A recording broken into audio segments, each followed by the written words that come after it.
Solving a one-step equation by subtracting. We have 5 is greater than or equal to 7 plus y.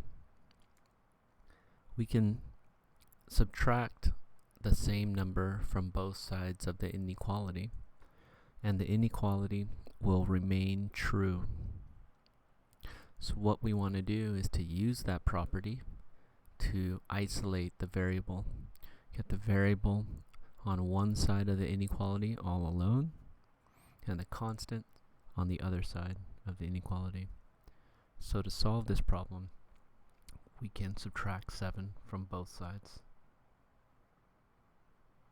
We'll be left with negative 2 is greater than or equal to y. Now we can write our answer down as a solution set.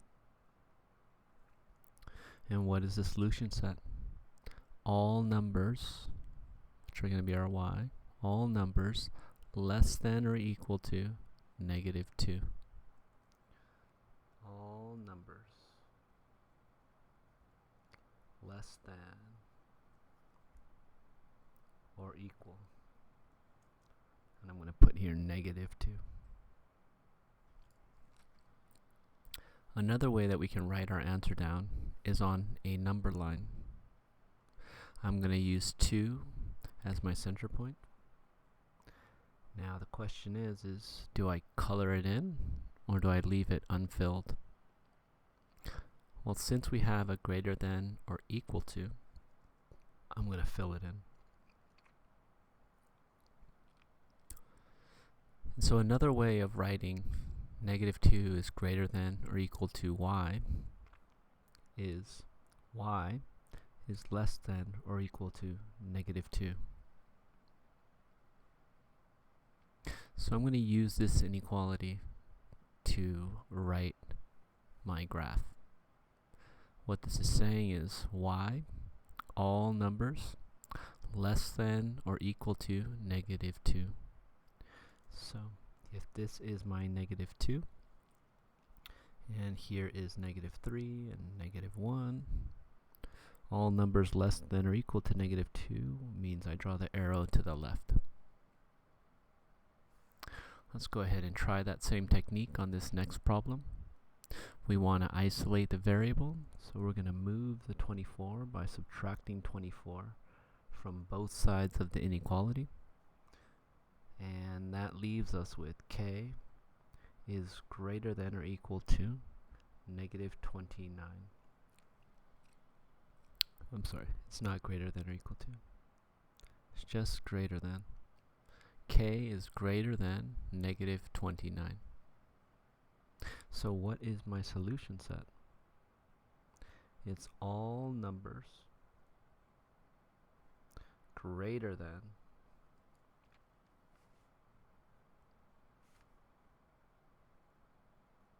negative 29. And another way to write that is on a number line. I'm going to use negative 29 as my center point. I'm going to use an unfilled circle since we have greater than, not greater than or equal to. And if k is greater than or negative 29, that means the arrow is moving to the right. Let's go ahead and look at the next problem, number 5. This is a multi-step equation. And so the first step here would be to isolate the variable. That means we want to get the term with the variables on the same side of the inequality. I'm going to do that by subtracting 9n from both sides of the equal sign. That's going to leave me with negative 1 is less than n. Or we can flip that around and say n is greater than negative 1. So now what is my solution set?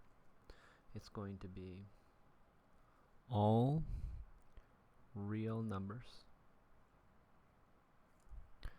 greater than -1.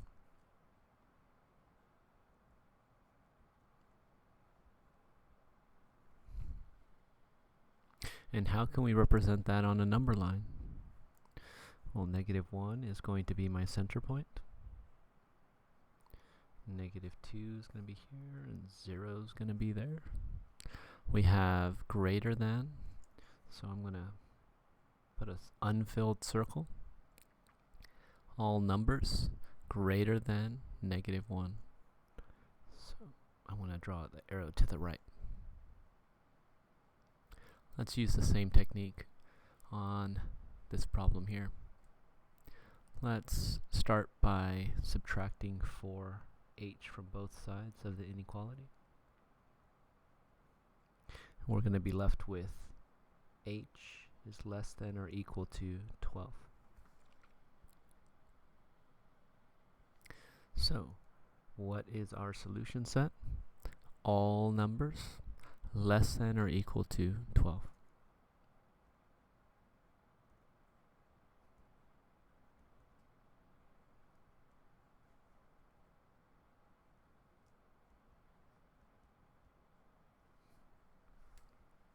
And how are we going to represent that on a number line? Well, our 12 is going to be our center point. 11 and 13 are going to be its neighbors. We're going to bubble in the 12. This time we're going to use a filled in bubble because we have less than or equal to. And what does this say? All numbers less than or equal to 12. So my arrow is going to move to the left like that.